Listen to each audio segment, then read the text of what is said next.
How's it going, everybody? My name is Lucky Buns. In today's video, I'm going to be going over all 45 special evolutions you can get in Pokemon Legends EA. So first of all, let's go over friendship evolutions. So we have 5 different Pokemon that will evolve via friendship. We have Budew, Pichu, Cleffa, Baniri, and then finally Riolu. So in this game, getting your friendship up is actually extremely easy. All you have to do is just visit any cafe and have a drink with your Pokemon, repeat that about 4 times, and then you should get the evolution button. It's literally that simple. Now keep in mind, you can only evolve Budew and Riolu during the daytime after you get their friendship up. Next up, let's talk about the Pokemon that evolve via stones. So there's a few ways to get stones in this game, but by far the easiest way is going to be to just go to the Stone Emporium. So you're going to have access to a few stones in the early to mid game, and then after you actually beat the main story, you're going to be able to buy all of the other stones here. So with that being said, let's cover every single Pokemon right now that evolve via stone. So first of all, let's go over the friendship evolution Pokemon that we just talked about. Roserade is going to evolve from Roselia with a shiny stone.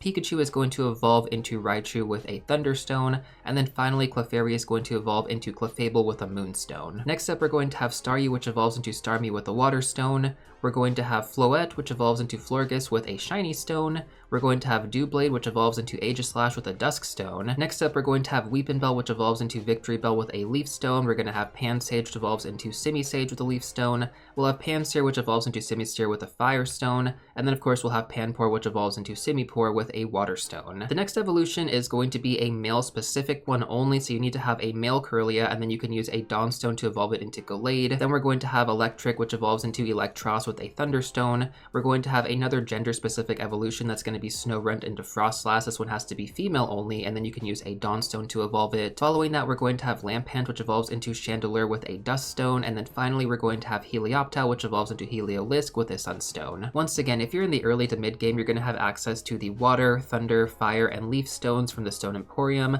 and then after you beat the main storyline, you're going to get access to the other stones. Next up, let's talk about the evolution. So we have some that evolve via stones and some that evolve via friendship. Let's talk about each one right now. So Eevee evolves into Flareon with a Fire Stone, into Jolteon with a Thunderstone, into Vaporeon with a Water Stone. Espeon is going to be high friendship during the daytime, and then Umbreon is going to be high friendship during the nighttime.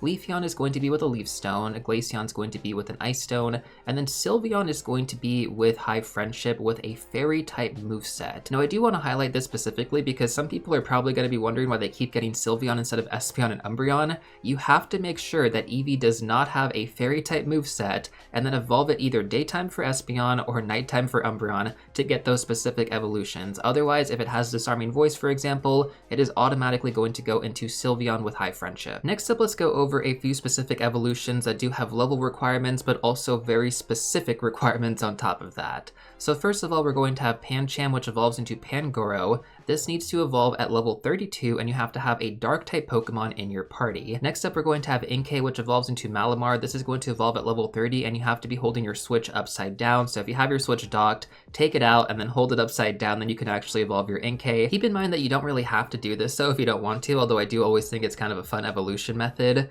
because you're going to get access to a ton of Malamar in Wild Zone 20, so you'll get plenty of these, don't worry about it.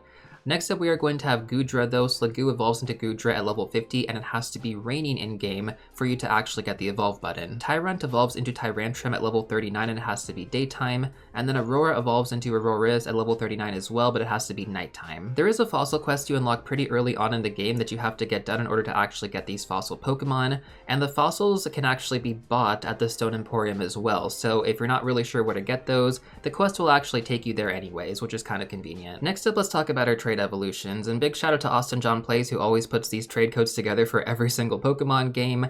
Basically, just follow these trade codes on screen to get yourself an Alakazam, a Gengar, Machamp, Trevenant, or Gourgeist. Keep in mind you can easily get access to Trevenant and Gourgeist in their respective wild zones just as wild spawns, and then for Gengar you can actually get access to this Pokemon during the main storyline progression. So really it just comes down to Alakazam and Machamp, which if you make it to Wild Zone 20 you can actually find them in their alpha variants, although that's going to be a random pool. Now these next 5 evolutions are going to be a little bit trickier, and you have to be really careful, otherwise you might get scammed out of your items. So the first one is going to be Spritzie's evolution. this has to be holding a sachet. Now you can get 2 sachets from the side mission 10 quest, which is pretty easy to get done. Now I want you guys to pay close attention to this part. When you're mirror trading these Pokemon online with other trainers, there is a small chance that they are not going to have the correct held item or any held item, but you can actually check to view the Pokemon and their held item in the trade screen, so make sure you do that with every single one of these Pokemon, especially Spritzee and Swirlix, because you can only get these items from their respective quests. So anyways, you get the idea. Just make sure that the Pokemon has the correct held item from that opposing trainer and you should be okay. I never had any issues when I was doing my trades online, so it worked out fine for me, but I always made sure to double check that the item was actually there. For the next Pokemon, we're going to have Swirlix, which evolves into Slurpuff. This is going to be holding the Whipped Dream, and you can get this from side mission number 14. Next up, we're going to have Scyther, which evolves into Scizor with a Metal Coat, and then same thing with Onix into Steelix with a Metal Coat. You can get access to an Alpha Steelix during one of the post-game quests, and that's going to be for the main storyline. But for Scizor, this is only accessible, to my knowledge, via trade with the Metal Coat. And again, you can only get access to a Metal Coat from one of the NPCs inside Racine Construction, so that's going to be pretty much after you beat the game. This is probably one of the only Pokemon in the game that you can't get access to until the very end of the game, which does kind of suck. Now additionally, on top of that, we're also going to have Slowpoke, which evolves into Slowking, holding a King's Rock. You get this from the same place that you actually get the Metal Coat. I believe it's from the other NPC that's like right next to him, so it's going to be from the same place in Racine Construction, and that's pretty much about it, except we do have one more evolution, and that's going to be for Galarian Slowpoke into either Galarian Slowbro or Galarian Slowking. You can get access to a Galarian Slowpoke from side mission 39. Basically, you just swap a regular Slowpoke with their Galarian Slowpoke. Super easy mission to get done. You can easily get access to Slowpoke from Wild Zone 10, and then the NPC to exchange for the Galarian Slowpoke is right outside. And then after you've made it a decent way through the game, you're going to get access to side mission 75 in Wild Zone 1, or like right outside Wild Zone 1. You just gotta battle this girl to get the Galarica Cuff or the Galarica Wreath. For the Galarica Cuff, that's going to be the evolution item for Galarian Slowbro, and then for the Galarica Wreath, that's going to be the evolution item for Galarian Slowking. Now I want you guys to pay attention to this part. You can only pick one evolution in this game. You cannot get access to more Galarian Slowpoke, and that means that you can't get both Galarian Slowbro and Galarian Slowking. You have to pick one. So make sure whichever one you end up picking, it is going to be the one that you want for your playthrough. Anyways, with that being said, that pretty much covers every single special evolution you guys can get in Pokemon Legends EA. Hopefully you did find this video helpful. If you did, please make sure to smash that like button down below. It really helps me out. And otherwise, if you want to check out some more Legends EA content, you guys can watch these two videos next.